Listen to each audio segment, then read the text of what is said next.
आज मैं आपको महत्तम समापवर्तक हाईएस्ट कॉमन फैक्टर जिसे हम HCF और मॉसो भी कहते हैं, दो या दो से अधिक संख्याओं का मॉसो वह बड़ी से बड़ी संख्या होती है जो दी गई संख्याओं को पूर्णतः विभाजित करती है।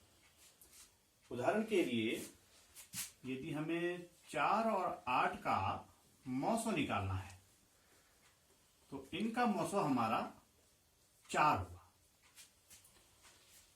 4 हमारी सबसे बड़ी संख्या है जो दी गई संख्या यानी 4 और 8 को पूर्णतः पूरी बार विभाजित करती है। मॉसो निकालने की 3 विधि हैं। एक गुणनखंड विधि, दूसरा भाग विधि और तीसरा अपवर्तक के आधार पर मॉसो निकाला जाता है। तो मैं आपको 16 और 24 का मॉसो बताता हूं। गुणनखंड विधि के अनुसार सबसे पहले हमें 16 के अभाज्य गुणनखंड बनाने होंगे। तो हमें विभाजिता के नियम के अनुसार यह मालूम होना चाहिए कि कौन सी संख्या, जैसे 16 है, 16 किस संख्या से पूर्णतः विभाजित होगी। इसके लिए हमें मालूम होगा कि यह 16 2 से पूर्णतः विभाजित होगी। हम 2 का भाग देंगे, 2 का भाग 16 में 8 बार जाता है। फिर 2 का भाग देंगे 8 में 4 बार जाता है। फिर 2 का भाग 4 में देंगे 2 बार जाता है और 2 का भाग 2 में 1 बार जाता है। इसी प्रकार 24 के अभाज्य गुणनखंड 2 का भाग 24 में देंगे 12 बार, 2 का भाग 12 में देंगे 6 बार, 2 का भाग 6 में देंगे 3 बार और 3 का भाग 1 बार जाता है। तो इनके जो हमारे गुणनखंड हुए 16 के गुणनखंड हमारे 2 गुणा 2 गुणा 2 गुणा 2, 2 दूनी 4, 4 दूनी 8 और 8 दूनी 16। इसी प्रकार 24 के गुणनखंड 2 गुणा 2 गुणा 2 गुणा 3, 2 दूनी 4, 4 दूनी 8 और 8 तियां 24। अब हमने यह देखना है कि इन दोनों में कौन से उभयनिष्ठ गुणनखंड है जो कि दोनों में है। तो हमने देखा कि 1 2 ये हो गया है, 1 2 ये हो गया है और 1 2 ये हो गया।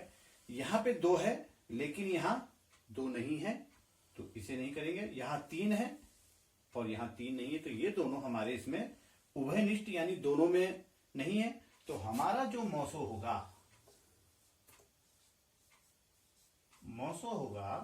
वो 2 गुणा 2 गुणा 2, 2 दूनी 4, 4 दूनी 8, 8 हमारा 16 और 24 का मॉसो होगा। 8 हमारी सबसे बड़ी संख्या होगी जिससे 16 और 24 पूर्णतः विभाजित होगी। इससे यह हमें मालूम होना चाहिए कि मॉसो वह बड़ी से बड़ी संख्या होती है जिससे दी गई संख्याएं पूर्णतः विभाजित होती हैं। दूसरी हमारी भाग विधि। भाग विधि में हम छोटी संख्या का भाग बड़ी संख्या में देते हैं। जैसे 16 का भाग हम 24 में देंगे, 16 एकम 16, शेष रिमाइंडर जो आया हमारा ये आया 8। इसमें रिमाइंडर का भाग हम पहले जिस संख्या से हम भाग दिए है उसको हम उसमें देते हैं। ये हमने 16 यहां पे तारी और 16 का भागा 8 में, 16 8 दूनी 16 और रिमाइंडर हमारा 0 आया। भाग विधि में जिस संख्या से हम भाग देते हैं और रिमाइंडर 0 यदि आ रहा हो तो भाग देने वाली संख्या हमारी मौसो या एचसीएफ कहलाई जाती है। तो इस विधि से हमारा मौसो जो है वो 8 आएगा। तीसरी विधि है अपवर्तकों के आधार पर। अपवर्तक यानी विभाजक, जैसे 16 और 24 का हमने, तो 16 के हम गुणनखंड बनाएंगे। जैसे 1 गुणा 16, 2 का भाग जाता है, 2 अट्ठे 16, 3 का नहीं जाता है, 4 का जाता है, 4 चक्को 16, 5 का नहीं जाता है, 6 का नहीं, 7, 8 का जाता है, 9, 10। तो ये हमारे 16 के गुणनखंड हुए। इसी प्रकार से हमने 24 का निकालेंगे।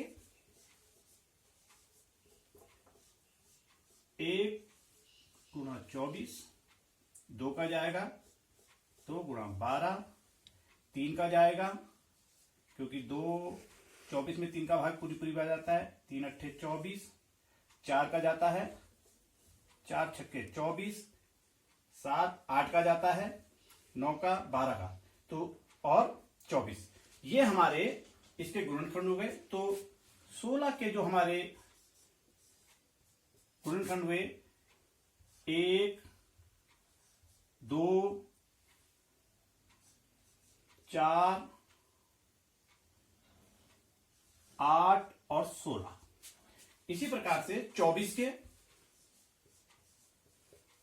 1, 2, 3, 4, 6, 8, 12, ये हमारे इनके अपवर्तक हुए। अब इसमें हमने ये देखना है कि जो सबसे बड़ा अपवर्तक होगा वह हमारा मौसो कहलाया जाएगा, हाईएस्ट कॉमन फैक्टर कहलाया जाएगा। अब हम देखेंगे 16 सबसे बड़ा है, 16 इसमें नहीं है। उसके बाद 8 है, 8 इसमें भी है और 24 में भी है। तो इसलिए 8 हमारा सबसे बड़ा कॉमन फैक्टर कहलाया जाएगा। यही हमारा मौसो होगा, मौसो 8, यानी 8 हमारी सबसे बड़ा गुणज है, जो 16 में भी आ रहा है और 24 में भी आ रहा है। अब मैं आपको कुछ प्रश्नों का मौसो निकाल के बताता हूं। पहला प्रश्न है आंसर 1, 12, 18, 24। इसको हम गुणनखंड विधि के अनुसार निकालते हैं। सबसे पहले हमें 12 का अभाज्य गुणनखंड निकालने हैं। 12 का देखिए, गुणनखंड विधि से निकालते हुए हमको विभाज्यता का नियम का मालूम होना चाहिए कि कौन सी संख्या किस संख्या से पूरी विभाजित होती है, और उसी का डिवाइड हमें देना चाहिए। तो ये 12 है, तो 12 में 2 का भाग जुड़ जाएगा, तो 2 से करेंगे। 2 का भागा 12 में 6 बार, फिर 2 का भागा 6 में 3 बार, फिर 3 का भागा 3 में 1 बार। इसी प्रकार से 18 के अभाज्य गुणनखंड, 18 में 2 का भागा जाएगा 9 बार, 9 में 3 का भागा जाएगा 3 बार, और 3 में 3 का भाग जाएगा 1 बार। इसी प्रकार से 24 का भाज्य गुणनखंड, 24 में 2 का भाग जाएगा 12 बार, 12 में 2 का भाग जाएगा 6 बार, फिर 2 का भाग 6 में 3 बार, और 3 में 3 का भाग 1 बार। ये हमारे इनके अभाज्य गुणनखंड आ गए हैं। अब हम देखेंगे कि 12 के अभाज्य गुणनखंड हुए 2 गुणा 2 गुणा 3, 2 दूनी 4 और 4 3 12। इसी प्रकार से 18 के गुणनखंड को लिखेंगे 2 गुणा 3 गुणा 3, 2 3 6, 6 3 18। 24 के अभाज्य गुणनखंड होंगे 2 गुणा 2 गुणा 2 गुणा 3, 2 दूनी 4, 4 दूनी 8, 8 3 24। अब हम इसमें देखेंगे कि इसमें से कॉमन या उभयनिष्ठ कौन सा है जो कि तीनों में विद्यमान होगा। तो हम देखते हैं कि 2 इसमें भी है, इसमें भी है, इसमें 1 2 हमारा ये आ गया। अब इसमें 2 है, लेकिन इसमें 2 नहीं है, इसमें 2 है, तो हम इसको भी नहीं लेंगे।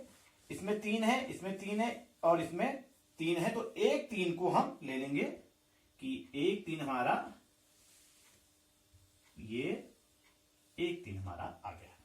तो अब हम जो हमारे उभयनिष्ठ है वो हमारा मौसो हो जाएगा। जैसे मौसो बराबर होगा हमारा 2 गुणा 3 बराबर 6। 6 हमारा मौसो आया। 6 हमारी वह सबसे बड़ी संख्या है जिससे 12, 18 और 24 तीनों के तीनों पूरी तरह से विभाजित हो जाएंगे। इसलिए 12, 18 और 24 का मौसो हमारा 6 होगा। दूसरा सवाल है हमारा आंसर नंबर 2। 12, 15 और 18 का हमने मौसो निकालना है। इसे भी हम गुणनखंड विधि के द्वारा निकालते हैं। सबसे पहले हम 12 के अभाज्य गुणनखंड बनाएंगे और हमें पता है ये 12 है। 12 में 2 का भागा पूरी बार जाता है, इसलिए हम 2 से शुरुआत करेंगे। 2 का भागा 12 में 6 बार, 2 का भागा 6 में 3 बार और 3 का भागा 3 में 1 बार। इसी प्रकार से 15 में 2 का भाग नहीं जाता है, 1 और 5 6 और 6 में 3 का भागा पूरी जाता है, तो यह 3 से विभाजित होगी। तो सबसे पहले हम 3 का डिवाइड करेंगे। 3 पंजे 15 और 5 एकम 5। इसी प्रकार से 18 के अभाज्य गुणनखंड हमें पता है इसकी इकाई में 8 है, तो 2 का भाग पूरी बार जाएगा, तो 2 से करेंगे। 2 का भागा 18 में 9 बार, 3 का भागा 9 में 3 बार और 3 का भाग 3 में 1 बार। तो इनके जो अभाज्य गुणनखंड हमारे आएंगे उन्हें हम नीचे नोट कर लेंगे। सबसे पहले 12 के 2 गुणा 2 गुणा 3, 2 गुणा 2 गुणा 3, 2 दूनी 4, 4 3 12। 15 के 3 गुणा 5, 3 पंजे 15। 18 के जो हमारे अभाज्य गुणनखंड है 2 गुणा 3 गुणा 3, 2 3 6 और 6 3 18। इसमें भी हम वही लेंगे कि जो हमारे तीनों में विद्यमान हो, जो तीनों में कॉमन हो। तो इसमें 2 है, इसमें 2 नहीं है, इसमें 2 है, तो 2 को हम नहीं लेंगे।